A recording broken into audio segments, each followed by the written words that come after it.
Opa, e aí, T4 aqui para mais um vídeo. E rapaziada, hoje eu queria estar mostrando para vocês o vídeo desse carinha aqui, certo? Que conseguiu tá fazendo o setor 10 com a Merlin P4. Mas calma, não sai do vídeo ainda, eu sei que tem muita gente fazendo, né, essa review do vídeo dele, mas esse vídeo aqui vai ser um pouco diferente. Pode confiar em mim, eu vou te mostrar a gameplay dele, vou explicar tudo o que ele fez, todas as mecânicas e as melhores técnicas para te ajudarem a passar, mas eu vou te contar um segredo que nenhum youtuber tá falando sobre, pelo menos todo mundo que eu vi falando sobre esse vídeo não contou, e eu vou explicar tudo para você, além de te provar no final do vídeo o porquê que eu tô certo. Mas tranquilo, começando o vídeo aqui então. Ele já sai com a Manny e dá o primeiro ataque para pegar a passiva do Hino da Regeneração e do Grimório Ardente. Depois ele joga o combo, entra com a Elizabeth, joga o combo, entra com o Golter, dá 3 hits, usa os 2 Qs para aplicar os 40% de redução de defesa e na hora que o boss vai cair, ele usa o E do Golter para poder aplicar o vínculo e troca para Merlin muito rápido, cancelando a animação do vínculo e conseguindo ganhar tempo. Ulta para poder tá aplicando o Burst. Depois, quando o próximo tornado sai, ele utiliza o E no chão, troca para Daisy, rapidamente volta para Merlin para aplicar o dano, volta com Golter, usa o Q para aplicar redução de defesa de novo e depois ulta para travar o boss. Assim o boss vai estar travado, com todos os debuffs e com a marca da Merlin no máximo. Depois disso, então, ele volta com a Merlin para estourar o máximo de dano. 5 milhões de dano praticamente que ele deu ali em um combo. Então, muito rápido, o boss já perdeu praticamente mais da metade da vida, certo? E basicamente, o que ele vai fazer agora até o final é repetir esse combo, tentando manter sempre os tornados longe do boss. Uma coisa que ele faz muito também é usar o Q da Merlin para ficar numa distância boa do boss, certo? Porque aí o tornado, quando ele vem para cima, ele já tá numa distância legal e quando ele dá o tag, ele já para em cima do boss. Daí ele não precisa andar para frente, né? Ele já garante mais ou menos que o tornado não vai pegar. E bom, rapaziada, basicamente isso que ele faz, ele repete até o final, depois eu vou mostrar um pouco mais da run, mas explicando, né, aqui pra vocês, o mínimo que eu posso fazer é isso, é explicar como é que funcionam as mecânicas do boss direitinho, né? Lembrando que é impossível? Não, tem como você fazer mesmo tendo tudo P4, mas o trabalho que isso vai dar, sinceramente, se vale a pena, eu acho que também não. A mecânica por si só, ela é muito simples. Basicamente, quando você começa, né, ele vai dar esse rugido e ele vai spawnar 2 tornados que vão indo um de cada vez atrás de você. Eles vão formar essa linha que segue você e quando ela se preenche, o tornado vai andar reto nessa direção. Se o tornado pegar no boss, ele vai ganhar um buff de 40% de defesa e 10% de ataque. No geral é isso, mas tem algumas especificidades. Por exemplo, os tornados eles te atacam de 2 em 2, então quando um tornado for para você, depois de aproximadamente 4 segundos, o outro vai ir também. E assim que o segundo tornado for, eles vão ficar os dois parados por um tempo maior, certo? Por volta de 7 a 8 segundos. Então, a cada 2 ataques é onde você tem a sua maior janela de tempo para poder tentar bater no boss. Outra coisa também que vocês podem ter percebido é que esse buff não é permanente. Ele acumula até 10 vezes, mas mesmo se estiver no máximo, se você conseguir deixar ele tempo suficiente longe dos tornados, o buff vai zerar de novo. O problema é que leva 30 segundos para o buff zerar. Outro ponto importante também é que não é por quantidade de hits, mas sim por segundos, vamos dizer assim, ou ticks, que o boss fica dentro do furacão. Então, se ele cair em cima de um furacão desse jeito e ficar parado em cima dele no canto do mapa, ele vai continuar estacando até 10 e, às vezes, um furacão só pode passar em cima dele, mas ele é tão grande que ele pode ganhar até 2 ou 3 stacks, certo? O que acaba tornando essa fase muito frustrante, porque se você errar a mecânica uma vez, ao invés de ser punido uma vez, vamos dizer assim, né, você pode ser punido até 3. A técnica que ele muitas vezes usa é de usar o Q da Merlin, como eu falei, e ficar numa distância boa, um pouco longe do boss. Assim, quando o tornado vem, na hora que ele marca a posição que ele vai sair, ele usa o tag para já cair em cima do boss e garantir que ele não vai andar para frente o suficiente para tomar o furacão. Se você não sabe a mecânica da Merlin também, a parte mais importante é que a cada 3 hits você coloca uma marca no seu inimigo, certo? Essa marca você pode aumentar ela segurando o Q da Merlin ou se o inimigo estiver em cima do seu E, certo? Ele cria uma área que cada hit dela aplica a marca e estaca mais ainda. Quando ela tá no máximo, ela fica assim, bem grande, brilhante e assim significa que vai dar o máximo de dano. Nesse ponto, qualquer tag que você der vai estourar a marca e aí é só você alternar mais 3 auto-ataques ataques para criar uma marca nova. E beleza, ele conseguiu fazer aqui, né, em 1 minuto e 28, e aqui ele vai mostrar o time dele e a gente consegue até entender as coisas que ele tá usando. Então, ele já começou a mostrar o time dele aqui, e aqui a gente já consegue ver uma coisa. A Merlin dele realmente está P4, 23k de ataque. Para comparação, eu vou mostrar para vocês aqui a minha Merlin, certo? Então aqui a gente tem a minha Merlin tá P5 e tem 21k de ataque, beleza? Fica com isso em mente. Continuando o vídeo aqui, né, ele mostra os status da Merlin dele, 81% de chance de crítico, 125% de dano crítico e ali embaixo ele tem 72,4% de aumento de dano de perícia de alternância, certo? A minha Merlin aqui, por exemplo, se a gente for comparar, eu também tenho 82% de chance de crítico, eu tenho 135% de dano crítico, um pouquinho a mais que ele, e eu tenho 80% de dano de perícia de alternância, também tem um pouquinho a mais do que ele, mesmo tendo ataque a menos, né? Praticamente 2k de ataque a menos que ele. E aí, agora que vem a parte da consideração que tem muita gente que não tá falando pra vocês. Quando ele vai nas armas, rapaziada, a gente consegue ver que a arma dele aqui, ele tá com o Grimório nível 7. Beleza, até aí o meu também tá nível 7. Tranquilo você ter uma arma upada pro seu personagem. Só que olha os rolls dele. Eu vou traduzir aqui pra vocês. Aqui, fazendo uma tradução rápida pra vocês.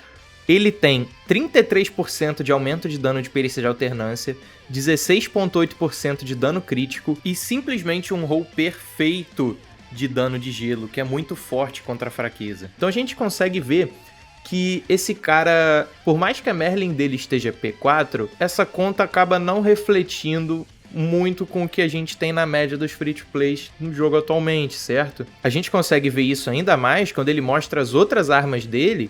E ele também tem o cajado de raio no máximo e a varinha de fogo no máximo, certo? Todos no nível máximo. Daí a gente consegue pegar aquela diferença de ataque que ele tem. Mas se fosse só isso, tudo bem, porque por mais que tenha uma diferença de ataque, você pode pensar, poxa, mas se ele fez em 1 minuto e 20, vai ter essa diferença, mas então eu devo conseguir fazer, vamos botar que fosse o dobro do tempo, né, em 3 minutos que seja. A roupa que ele tá usando, né, é a de gelo normal, 130 com a passiva nível 3, isso aí tudo bem, porque você consegue upar e o 7 do Taranis também. A Elizabeth dele também sem nada demais, a roupa com a passiva nível 3, mas aí tudo bem, o livro nem tá upado, o 7 de carregamento de energia. Só que o outro ponto é esse daqui, rapaziada. Se vocês conseguirem ver, o Golter dele tá P6. E isso faz uma mudança absurda. Por quê? Se a gente vier no Golter do livro e der uma olhadinha no potencial dele, o potencial 5 vai fazer com que o Q dele possa ser usado 2 vezes e aplicar redução de defesa 2 vezes, certo? Então só que a gente já tem uma vantagem muito grande, que é 20% a mais de redução de defesa, né?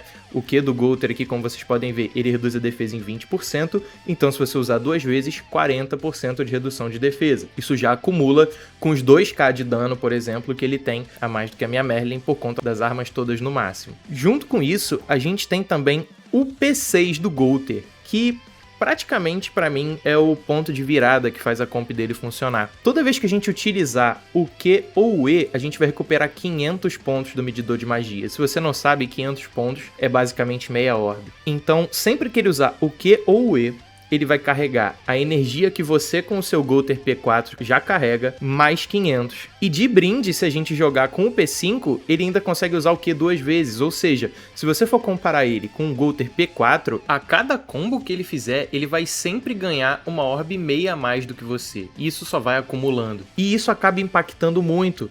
Porque quando a gente vai olhar para esse Golter aqui, a ult dele custa 5 orbes. E pra gente dar a ult combo da Merlin com a Daisy, isso custa pra gente mais 4 orbes. Ou seja, a gente precisa de 9 orbes para conseguir estar fazendo esse combo, certo? E tudo bem, você consegue carregar tantas orbes assim, né? Você enche lá o seu contador de orbes, faz a ult combo, carrega mais um pouquinho e depois ulta com o Golter. Isso é possível. Só que, e quantas outras rotações? Até você conseguir carregar tudo isso de novo com essa comp aqui, você vai perder muito tempo, porque a Merlin praticamente não carrega energia, e por mais que a Elizabeth até carregue uma energia legal, carregar, o Golter também carrega uma energia ok, o cooldown deles é muito alto. Então para você carregar 9 orbes de novo, você vai demorar bastante. E nesse meio tempo, claro, você tem que continuar desviando das mecânicas, né? Afinal, como eu falei para vocês, se um tornado só pegar, né, na Mantícora, no boss, ele já ganha 40% de redução de defesa, no melhor caso, onde ele só ganha uma stack. Então, esse que é o segredo que eu queria dizer pra vocês, rapaziada. Esse é o único andar que, sem choro, sem desculpinha nem nada, mas não vale a pena você tentar fazer enquanto não sair algum personagem que facilite isso ou que ele tome um nerf, porque esse andar é simplesmente injusto, cara. Esse é o único andar onde você não tem nenhuma mecânica que enfraquece o boss ou que te fortalece, alguma coisa que você possa fazer pra conseguir estar deixando mais fácil. Aqui você só tem a mecânica do tornado no boss e mesmo assim ela parece ser absurdamente mal feita. A gente tem outros andares, né? Por exemplo, os golems que colocam as pedras no chão que curam eles. A gente tem o próprio Dreyfus que quando ele te acerta, né? Ele ganha um buff de ataque. Então, a gente tem andares onde os bosses se buffam e não é problema eles se buffarem.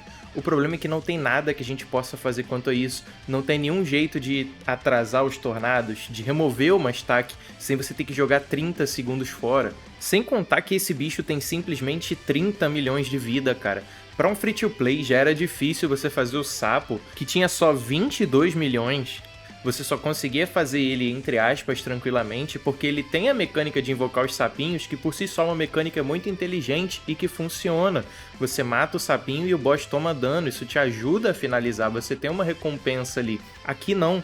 Aqui esse boss tem 30 milhões e aqui a gente não tem nada para poder reduzir isso, para poder aumentar o dano que a gente causa.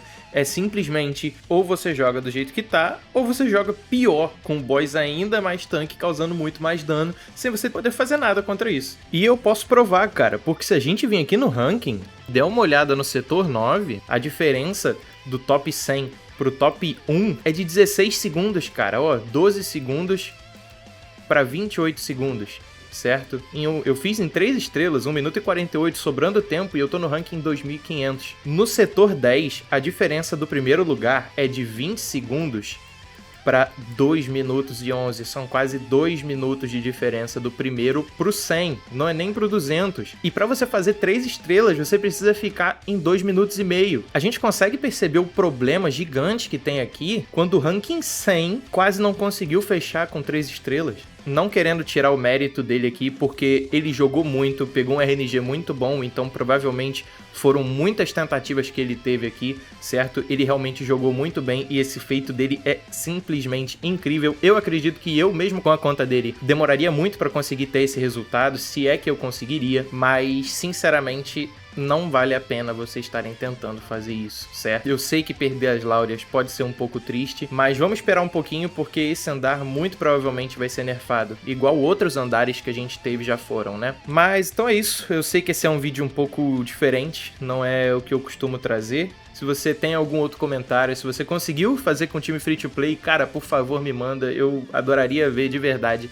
Mas, de coração, eu acho que não vale a pena vocês perderem o seu tempo fazendo isso aqui agora. Mas relaxa, porque assim como todos os outros andares, esse daqui em algum momento vai ficar tranquilo de fazer também, mesmo a gente estando perto do final. Com certeza os próximos personagens que vão vir aí vão vir para suprir isso, até porque essa é a técnica de marketing deles, né? A gente já viu isso com os outros setores. E, enfim, eu não acho que vale o tempo que você vai acabar jogando fora aqui. Eu acho que vale mais a pena você gastar esse tempo passando com alguém que você gosta, assistindo alguma coisa, jogando algum outro jogo que vai te divertir com seus amigos, do que ficar aqui perdendo horas e horas da sua vida para talvez conseguir fazer e se bobear sem nenhuma estrela. Mas é isso, se você gostou, deixa o like aí, se inscreve para não flopar na Deriere.